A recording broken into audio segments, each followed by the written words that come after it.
Assalamualaikum warahmatullahi wabarakatuh. Ahlan wa sahlan bikum jami'an fi hadal video. Ma'akum ana, ismi Aniqah Laili Abida min barnamij al-magister fi ta'limil lughatil arabiyyah bi Jami'atid Daulatil Islamiyah Sunan Kalijaga. Wa fi hadal video sa'akum bi syarhi mawdi'i al-jarhi wat ta'dil bil i'timad ala masadiri min maqalat ilmiyah wa ara'i asy-syekh ad-doktor al-Ajjaj al-Khatib wa Imam Ibnu Hajar al-Asqalani wa dzalika lita'diyatit taklif maddah dirasatil hadits fi daw'il qadaya al-lughawiyah ma'a ustadzah al-fadilah al-profesor marhumah. Falnabda ala barakatillah. Qabla an ashrah ma huwa al-jarh wa ta'dil, sa'asta'dinukum an astakhdim al-lughatul Indonesiah. Baik, di sini kami akan membahas tentang al-jarh wa ta'dil. Al-jarh wa ta'dil di sini merupakan pembahasan yang ada dalam ilmu rijalul hadis. Al-jarhu wa ta'dil terbagi menjadi dua kata, yakni al-jarhu sama at-ta'dil. Al-jarhu sendiri menurut bahasa diambil dari masdar lafaz jarha yajrihu jarhan yang artinya melukai, sedangkan menurut ilmu hadis al-jarhu itu merupakan sifat seorang perawi yang hilang sifat adil dan dobitnya, sehingga apa yang dikatakan oleh seorang perawi itu atau yang diucapkannya itu, hadis yang beliau ucapkan itu tidak bisa diterima. Sedangkan at-ta'dil adalah sifat-sifat baik yang ada pada seorang perawi, sehingga ditetapkan dia itu orang yang dobit sama adil, sehingga apa yang beliau riwayatkan, apa yang beliau ucapkan di sini bisa diterima. Baik, menurut Syekh ad-Doktor I Muhammad Ajjaj al-Khatib, al-jarh wa ta'dil adalah al-ilmu alladhi yubhathu fi ahwalir ruwah min haitsu qabul riwayatihim wa awraddiha. Artinya ilmu yang membahas tentang kondisi para perawi dari segi aspek diterima dan tidaknya sebuah hadis tersebut.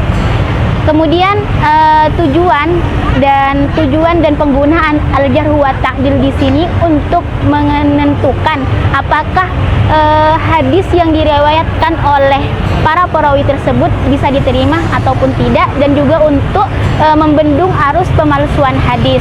Jadi al-jarh wa ta'dil di sini berbeda dengan tarikur ruwah, meskipun dua-duanya itu ada dalam pembahasan ilmu rijalul hadis.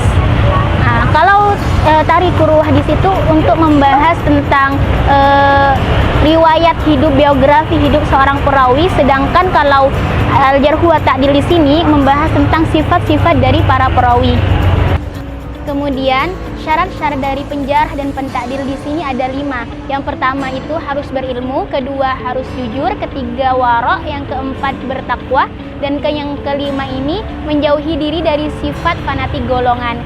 Jadi seorang ulama di masa dulu itu, beliau ketika menjarah dan mentakdil seorang perawi, beliau tidak semerta-merta langsung menjarah dan mentakdil mensifati cacat dan dobit dan adilnya seorang perawi. Jadi butuh ilmu juga seperti itu. Baik, pembahasan selanjutnya dari al-jarh wa ta'dil yaitu kaidah penerapannya, yakni terbagi menjadi 4. Yang pertama al-amanah wal nazahah. Para ulama ketika menjarah dan mentakdil tidak hanya menyebutkan kekurangan dari seorang perawi, tetapi juga menyebutkan kelebihannya. Yang kedua itu adzikoh fil bahti wal hukmi, yakni beliau itu seorang penjarah dan mentakdil sangat mendalam ketika menjarah dan mentakdil para perawi yang beliau perbincangkan. Yang ketiga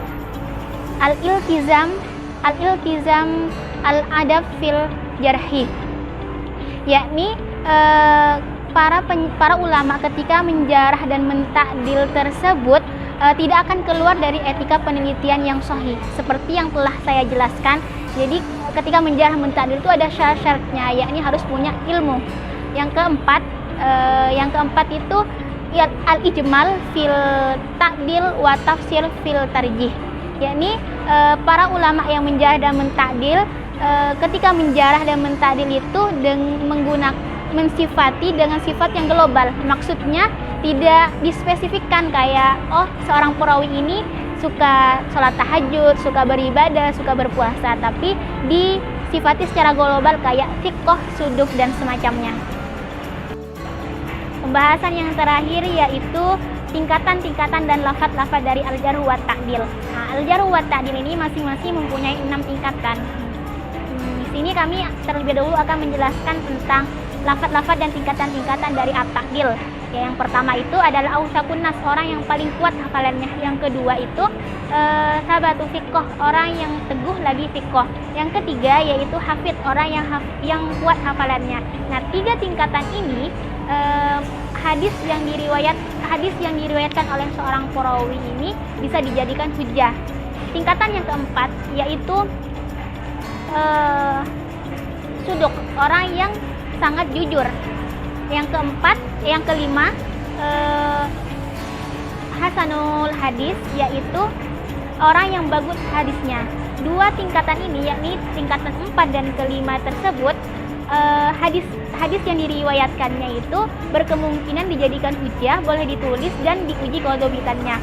Tingkatan yang terakhir yakni yang keenam yaitu suduk insyaallah, orang yang jujur insyaallah. Nah, tingkatan yang terakhir ini tidak boleh dijadikan hujjah, boleh ditulis dan hanya dipertimbangkan saja. Tingkatan-tingkatan dan lafaz-lafaz al-jarhu itu ada 6. Yang pertama fulan maqalun fi, orang yang diperbincangkan. Yang kedua fulan majhul, orang yang tidak dikenal hadisnya. Yang ketiga itu fulan marudul hadis, orang yang ditolak hadisnya. Yang keempat itu fulan mutahammul bil kadhib, orang yang dituduh berbohong. Yang kelima kadzab, orang yang pembohong. Yang terakhir yaitu audaun nas, orang yang paling dusta. Nah, di antara tingkatan tersebut, tingkatan 1 dan kedua yaitu fulanun maqalun fi fulanun majhul, itu hadis yang diriwayatkannya itu tidak bisa dijadikan hujjah, akan tetapi boleh ditulis dan untuk diperhatikan saja. Sedangkan tingkatan ketiga, 4, 5 dan 6 itu tidak bisa dijadikan hujjah, tidak boleh ditulis dan juga tidak bisa diterima. Mungkin cukup sekian dari pembahasan kami tentang al-jarh wa ta'dil. Sebelumnya pepatah mengatakan dari Sunan Kalijaga, yaitu kita boleh mengikuti arus tapi tidak boleh terbawa arus. So, ketika kalian menemukan hadis di media sosial, mungkin lebih baiknya untuk kita telusuri terlebih dahulu hadis tersebut sanadnya itu nyambung atau tidak kepada Rasulullah dan juga sahih atau tidak, seperti itu. Mungkin hadarini ilal liqa fil video al-qadim insyaallah. Assalamualaikum warahmatullahi wabarakatuh.